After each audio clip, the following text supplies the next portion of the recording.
One of the most exciting, as well as dangerous opening strategies are gambits. The gambit player often sacrifices one or two pawns, or even at times an entire piece, to rip open lines and try to gain a huge lead in development to overwhelm the opponent with an irresistible attack. A gambit is like a gamble. If it works, the gambit player often wins quickly. But if the gambit fails and the defense holds, the gambit player can simply have a bad position and even enter a losing endgame where the missing material decides the game. Let's take a look at some examples of gambit play. After e4, e5, and f4, this opening is known as the king's gambit. White gambits the f-pawn, allowing e takes f4, in order to gain more central control with d4. White also hopes to take advantage of not having a white pawn on the f-file to use that file to attack with rooks and a queen later in the game. The king's gambit is risky, not only because it sacrifices a pawn, but it also opens up white's king to possible attack on the e1 to h4 diagonal. After accepting the gambit pawn, black is already threatening queen h4 check, so white typically plays knight to f3, developing a piece and protecting the h4 square from attack. White's goal is to develop quickly and set up an attack before black can complete development. If white succeeds, white will often win with quick attacks. If white is unable to break through black's position, black will often be up material, have a safer king, and enjoy a better position. Another gambit for white that sacrifices even more material is known as the Danish Gambit.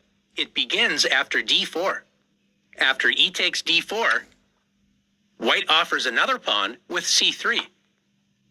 After d takes c3, white develops with bishop c4, offering another pawn.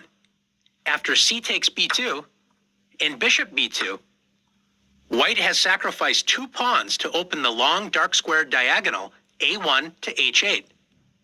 And white now has two bishops already developed and pointing toward black's kingside. White's pawn on e4 also controls good central space, so black must be careful as black does not have any pieces developed.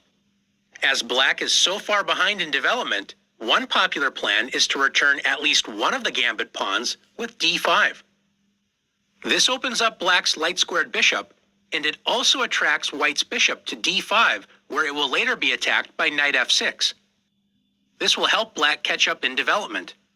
It's important to remember that when you play against a gambit and accept material, one effective strategy is to return some of the material to catch up in development and slow down your opponent's attack.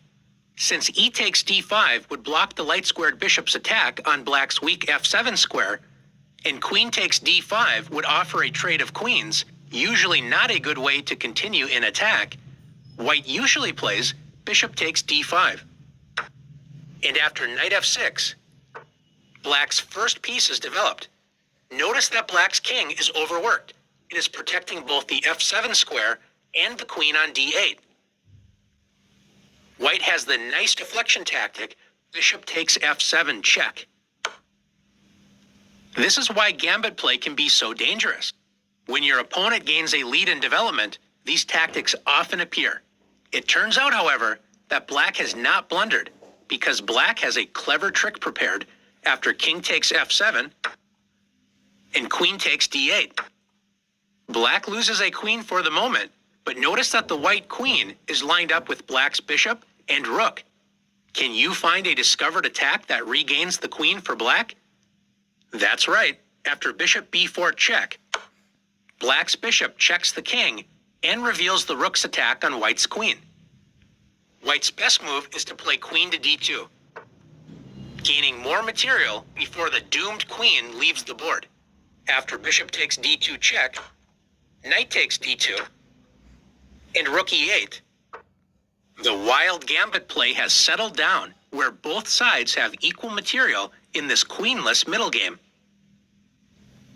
Not all opening gambits are played by white.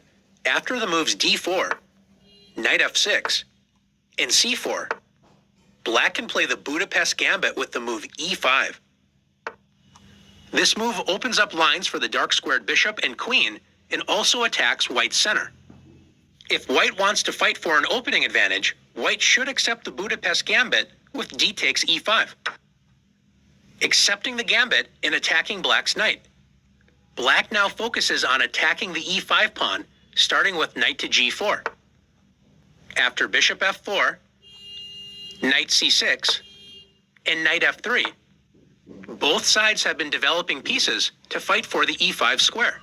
After bishop to b4 check, white can play knight to c3, letting black capture the knight and double white's pawns, or play knight b to d2. This is a solid move for white, but white must be on the alert for one deadly tactical trick that black will try. After queen to e7, black adds a third attacker to e5 and also lines up with white's king on the e-file. A simple way to play for white is to play e3, bishop e2, and castle kingside, returning black's gambit pawn on e5. Like most other gambit lines that black can play, white should have the better chances by developing sensibly and staying alert for tricks. But sometimes white plays a3, trying to unpin the knight on d2.